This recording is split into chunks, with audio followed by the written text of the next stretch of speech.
Okay,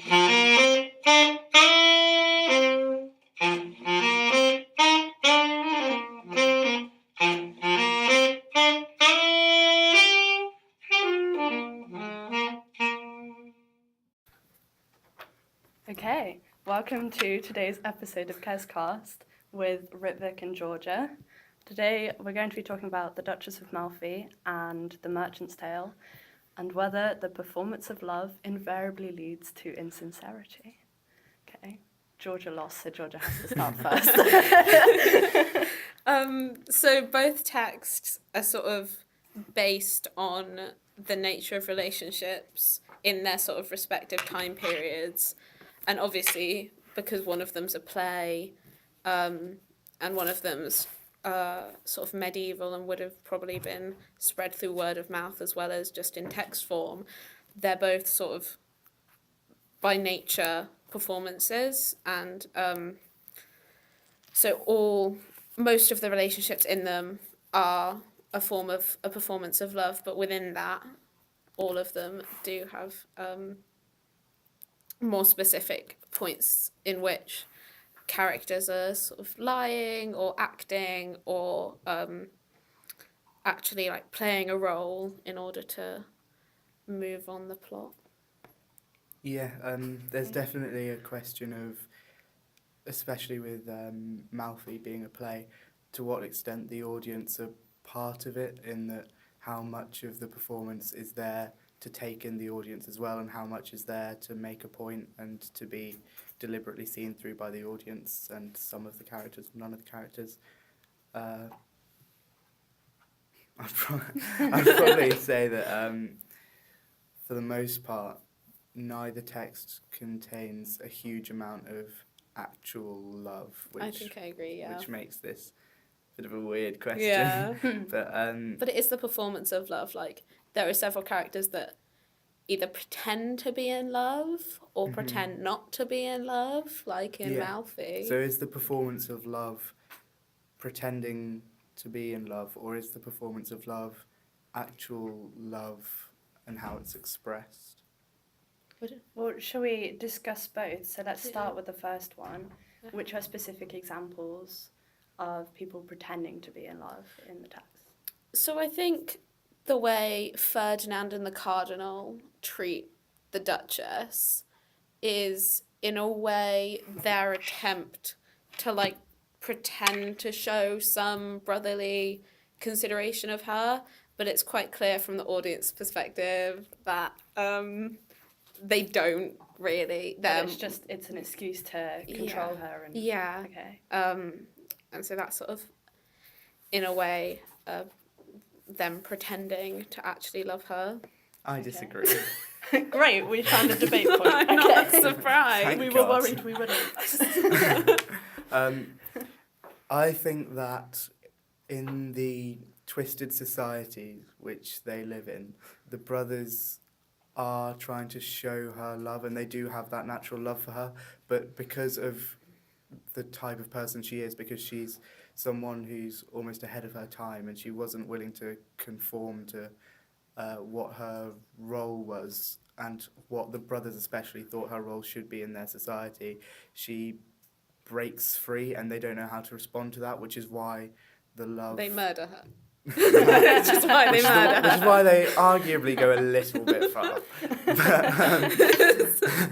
But I think it does start out... I think it would be... I'd want to see what happens before the start of the play, because I think that there could definitely have been originally some actual affection and care, because I don't think that someone like Ferdinand, someone like that just turns up. I think there has to be something that goes wrong with either their childhood or... Well, they argue about the corruption of the court. I was about to say, I don't think he just turns up. I think Ferdinand, in and of himself, is a product of the society he's in. Yeah. And that's his point in the play, is to show... Maybe their definition of love is a product of that same society. Yeah. So it kind of works with both your points. Yeah. Like, we wouldn't see it as love, but maybe they did because of the society that we're living in. Or maybe Webster's suggesting that, like, real love can't survive in this society because the Antonio and the Duchess, their love is hidden throughout the entirety of the play, and it still ends in their death. So it's sort of, even if it's not a performance of love in itself, if it's sincere love, then it's not gonna last. And if it's a performance of love or insincere love, it's not love in itself, I guess. I think it's difficult to take general points from Malfi because, like with Merchant, and as the well-known critic Helen Cooper, maybe, says, the allegorical names January, May, Pluto, Proserpina, Placebo, Justinus suggest moral import beyond the story, but with Malfi, each individual and their relationships and their actions are so specific to their character, and the characters are so much more realistic that it's hard to say that Webster is making a general point about true love because there's only one example of it, and it's quite an out there example as well of someone who's so high up and so defiant falling in love with someone. But then they're still placed within a very defined setting and hierarchy of the court. And what was the court that he deliberately set in Italy? It's set in Yeah. Italy. They But it's complain about the thought to be French, about- but it's about England. Yeah. And they have these titles, Yeah. it's the Duchess, Yeah. the Cardinal, things like obviously The there are other Duchess. named characters. Like, you could argue that the Duchess is allegorical in a sense that she represents female, like, powerful women in Jacobean society, like the Were Queen there Elizabeth. powerful women? Queen Elizabeth, Mary Queen of Scots. Yes, there were quite a few of them. But not in the way that the Duchess has power, because No, but they did, because Mary Queen of Scots, she saved Scotland by marrying the King of France, whereas Queen Elizabeth, from her perspective, saved England by keeping herself the Virgin Queen. She decided not to use the sexual power that the Duchess and Julia have, in a sort of similar way to Cariola, who in like the only scene where she's really talking or debating, she's trying to plead. She's not. Yeah. She's trying to seem more innocent, which is sort of what they did. Whereas Mary Queen of Scots is a bit more like the Duchess, sort of marrying and using her power.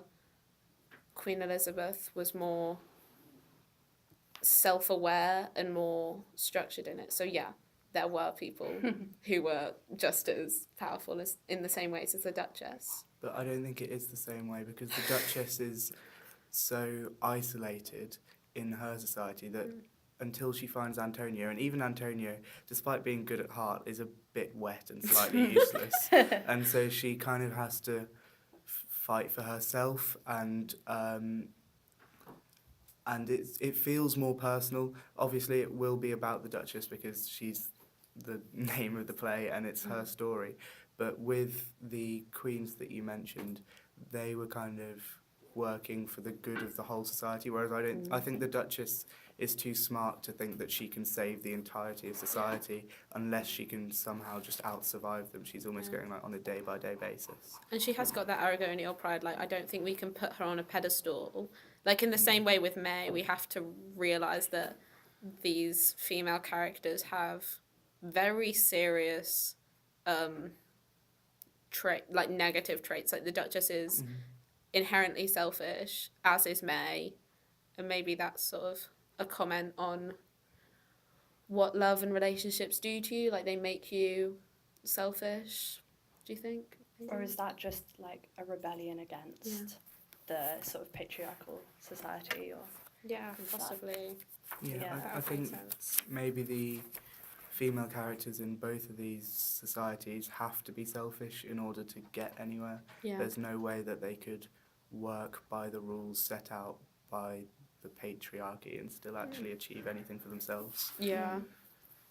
I feel like we've gone off topic. Yeah, that's A fine. bit. Is there anybody in The Merchant's Tale that pretends to be in love or May. pretends to feel love? that like one bit where she speaks with her own words is a blatant lie to get January into the garden so she can shag Damien. Can I say shag on this? Sure. Like, what? We can now. Where do we do that?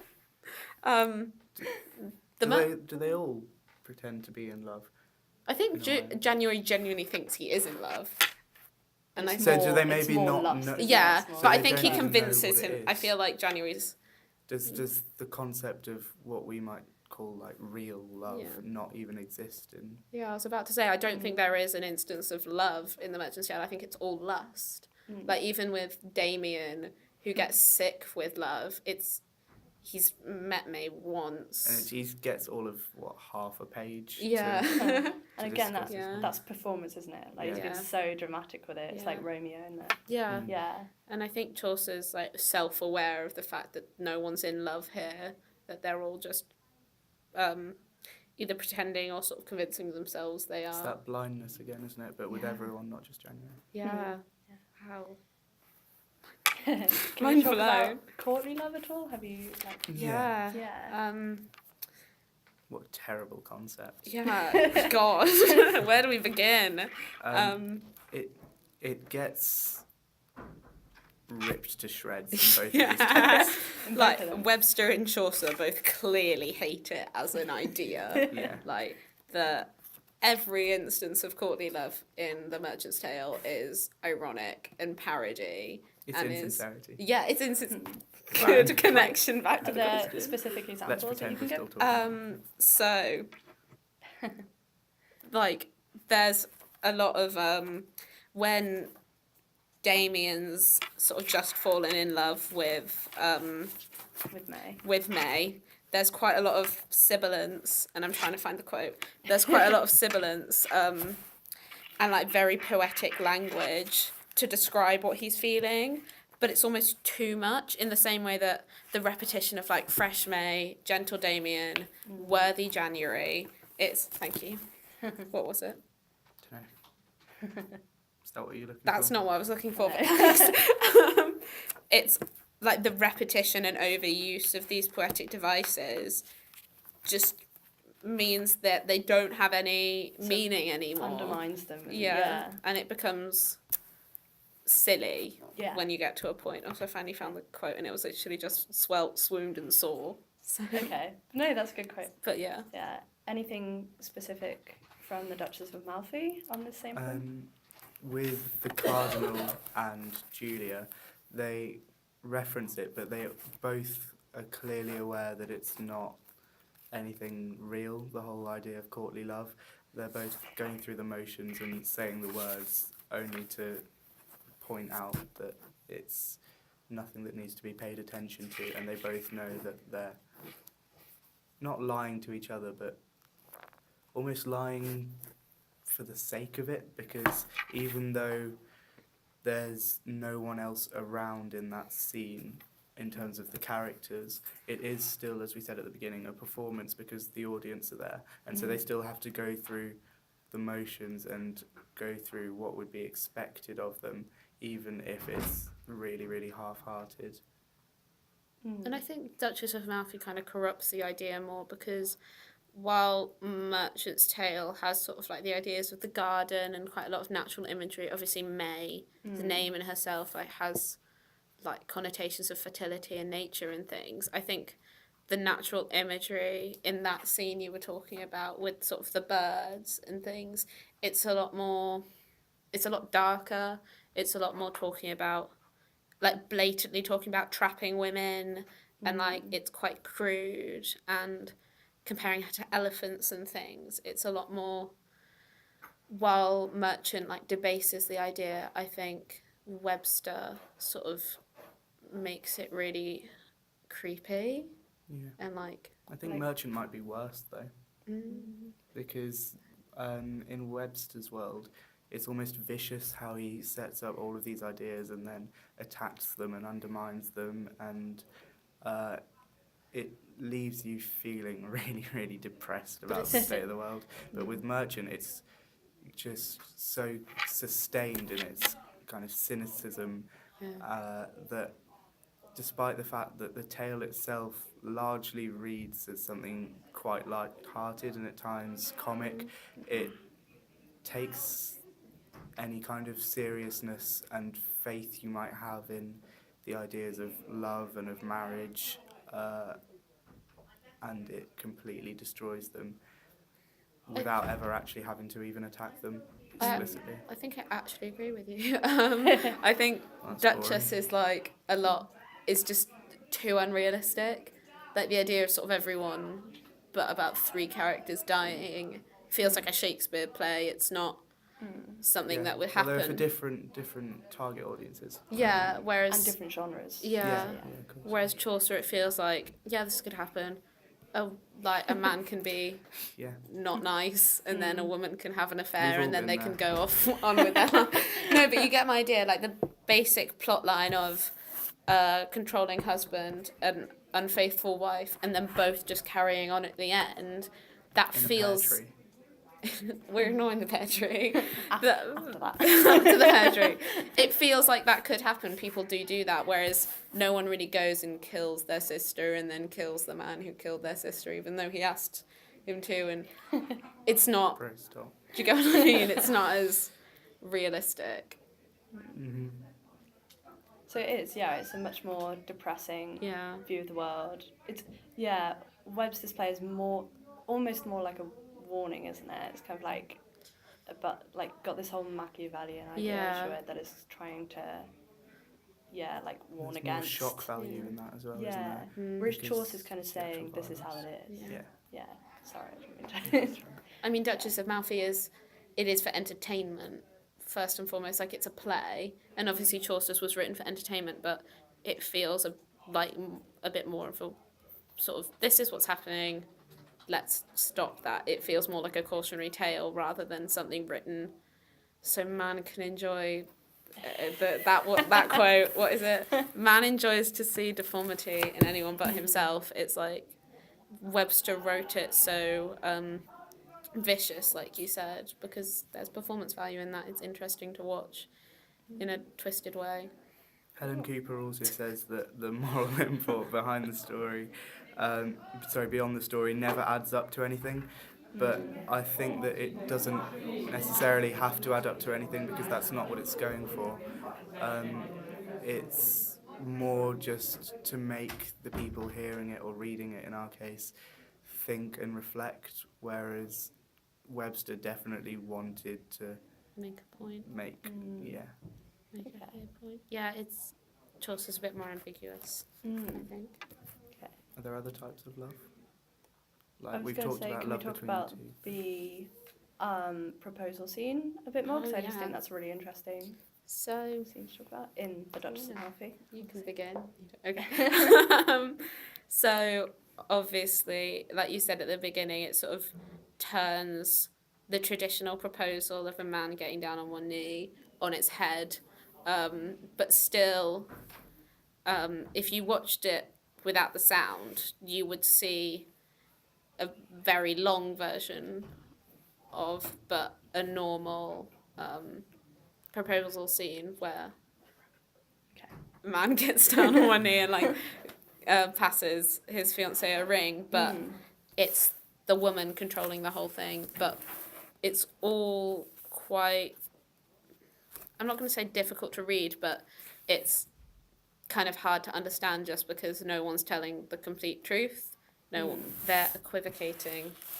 And they have, is it Cariola? Yeah, as well hidden as away. the audience, which Antonio doesn't know about, does he? Or does he? Oh Can't yeah, remember. that's really weird. That's like quite odd. So it's like the Duchess really is performing Yeah. all of that. Yeah. And It's like power games, Yeah. even between the two of them, even though we're supposed to see them as the pure, real love. It's still a bit warped and Yeah. twisted. And the way she holds the floor throughout the entire bit makes it feel a bit more like a monologue rather than a duologue. It feels very much like she's talking to Antonio and Cariola as if they're part of the audience. There's her massive paragraph where she talks about what it's like to be a ruler and how she can't tell the truth, but it just, it's hard to differentiate whether she's talking to the audience of talking to Clariola or talking to Antonio at any point in that scene. That scene's a bit like this conversation. Like, I'm the Duchess and you're Antonio, and the Duchess kind of carries Antonio. But and I'm smarter. Occasionally Antonio says something, and it might be right, but it's probably just because he's taken a better point from the Duchess. Are you and calling me reworked wet it. and useless? Rude. Rude. Yeah, it's funny because we kind of see the Duchess as breaking out of the role of a woman, but actually she's As am still I. very much fitting into a ruler, the role of a Yeah. ruler, and which was typically by man. So she's not breaking out of that society completely. There's a critic called something like it's Elizabeth Oates who said that when the Duchess ends the play with her line, "I'm the Duchess of Malfi still," by saying that and by declaring that, she completely negates her relationship with Antonio, because for one thing, she's the Duchess because of the man she married before, so that's sort of ignoring that time span where she wasn't married to him and she was married to someone else, and it also takes away her identity as a woman. Like, while the Duchess is a feminine version of the name Duke, at the time, to have power was to be male, and it kind of takes away the sort of feminine sexual power she has and just focuses on the economic, political, more masculine powers she has. And I Okay. think it's an interesting way to kill her. Okay. Yeah. Does that make me Any final points, or is that? Or should we come to a conclusion on Yeah. the statement? the The statement which was... statement, which was a bit lost, was does the performance of love invariably lead to insincerity? No, but in these worlds... In most these things terms. lead to- We're talking about in these terms. We're not talking about in general life. No, but I think even in this is these... not philosophy. Even in these characters, they do their best to, especially with the Duchess and Antonio, to keep it clean, but it just can't survive with the other people around them and the way the society functions. I disagree. I think that the Duchess and Antonio are not completely innocent in, and neither are May in January, because I feel like we've forgotten about Chaucer. They aren't completely innocent in this, and the way the society is like they're part of it as well, and the Duchess equivocation, I don't think they're being forced into being insincere, and particularly in Merchant, I think that the lack of communication and everyone's general like physical or metaphorical blindness really leads to that insincerity. So I think I agree with the statement and disagree with you. Okay. Sure. Great. Yeah. Thank you guys. Well done.